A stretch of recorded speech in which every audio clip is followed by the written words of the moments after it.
January 1923, and the Bolsheviks are now mopping up the last few pockets of resistance after a brutal Russian civil war. They hold complete power in the urban and industrial centers, and with tremendous sums of interest-free loans coming from the London and New York banking houses, they begin consolidating their acquisition with armaments manufacturing and a rapid buildup of political infrastructure. Certain ethnic blocs are singled out for immediate liquidation. Some must wait for their demise in the coming years, while others still, who fall in between, are relocated thousands of miles from their homes, never to see them again.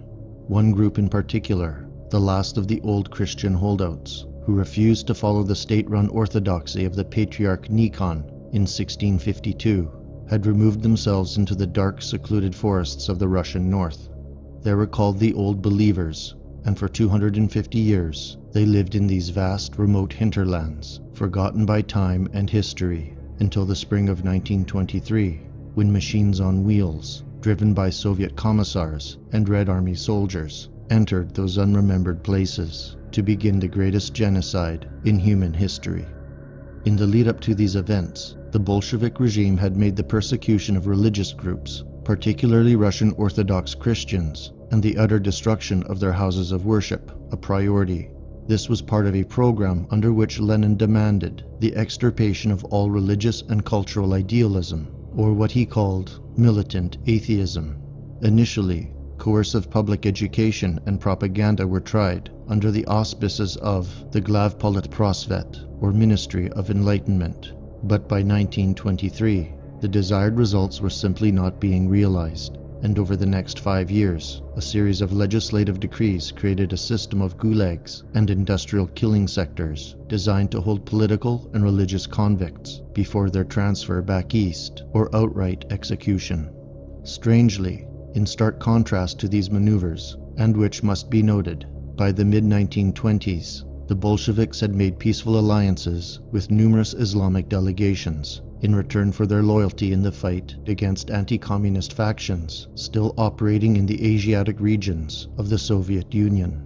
As a result, most mosques and places of Muslim worship were left intact, except in those rural outliers where local insurrectionists sided with pro-Islamic elements of the Basmaki rebellion. Although all religious places of worship were nationalized by decree in 1919, many synagogues and the Jewish communities attached to them remained relatively autonomous, primarily due to the fact that this ethno-religious group habitated almost exclusively in urban centers, where their cooperation was urgently needed during the period of Soviet consolidation. This goodwill, however, all changed a decade later, during the Stalinist purges, when the Semitic elements within the Soviet power hierarchy were systematically hunted down and removed from positions of influence. When the massacres were finally over, 120,000 Russian Orthodox priests were shot to death, 30,000 of the world's most beautiful churches were razed to the ground, 200,000 religious icons and ancient Christian artifacts were destroyed or melted down for their gold, and some 25 million Christians were murdered for their faith, many of whom were either buried alive in family groups or burned en masse within their own churches. In the 2 decades from the outset of the Russian Civil War until the German liberation of the Ukraine in 1941, the Bolshevik and Stalinist regimes would exterminate over 60 million souls, either by direct execution or deliberately created famine. The Old Believers, or Shtorobryadtsi, after the Great Schism of the 1650s, relocated their communities away from the urban centers into the North Country and Siberia. Originally, they were almost entirely comprised of ethnic Rus, a group of people having both Varangian and Slavic bloodlines.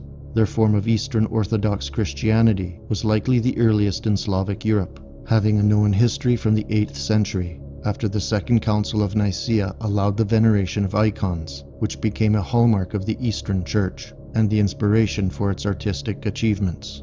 Its adherents did not smoke or drink. The men wore their beards long. The women dressed modestly, with scarves about their heads. Their folklore was simple and wise, a mixture of old Russian legends, pagan myths, and early Byzantine allegories. Old Believers elected their priests, often called preceptors, a custom for which they broke from the politicized control of the Patriarch Nikon in 1652. but it was the tradition of their old Slavonic language and its usage as a defying token against the state, which gave them immunity to modern concepts and cultural subversion. This made them factionally anathema, and therefore the enemies of communism. In the early stages of the Civil War, atrocities began to occur in the less remote communities. Many old believers took this as a sign and fled Russia into the Baltic, Poland, the Ukraine, Moldavia, and even as far away as Romania. By 1923, however, the routes along Russia's borders were strictly guarded by the Red Army, and the free movement of persecuted peoples was checked. It was at this point that Lenin had had enough, and Stalin, as Commissar for Ethnic Minorities, was tasked with coordinating the Checha's intelligence division with Red Army delegates for the expulsion of old believers in the regions to the north and east of Petrograd and Moscow, an area covering some 2 million square miles. But because no logistical plans were made for the actual relocation of these people, the outcome to such an immense enterprise could only be murder. The lorries, full of ex-convicts, freshly released from the most notorious prisons in Russia, made their way north in late April 1923. None of the men in this vanguard had ever witnessed pristine lakelands or deep pine forests before. Their brief indoctrination seminars had told them that this region was full of untapped potential, only requiring the disposal of its inhabitants, and that these people were enemies of the state, the newly made state which had given these prisoners their freedom. So, as soon as the first Old Believer villages were encountered, mass rape and butchery immediately ensued. Furthermore, Lenin expressly forbade Trotsky or any others of Jewish descent within the Soviet command structure to play a visible part in the anti-church campaign. This order had been given after the violence made towards Jewish commissars in the Ukraine a year prior, where, during the early stages of a famine, while grain and livestock were being sequestered, the starving Ukrainians beat dozens of Jewish officers to death.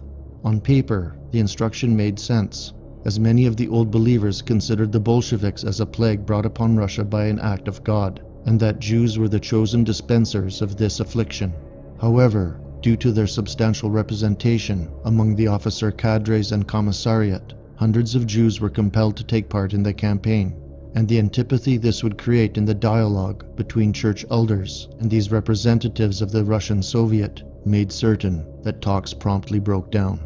The first villages to be razed were in the state of Archangel, particularly around Nizhnaya Toima, where tens of thousands of Old Believers had resettled, many of whom having refused the offer of conversion in the 19th century.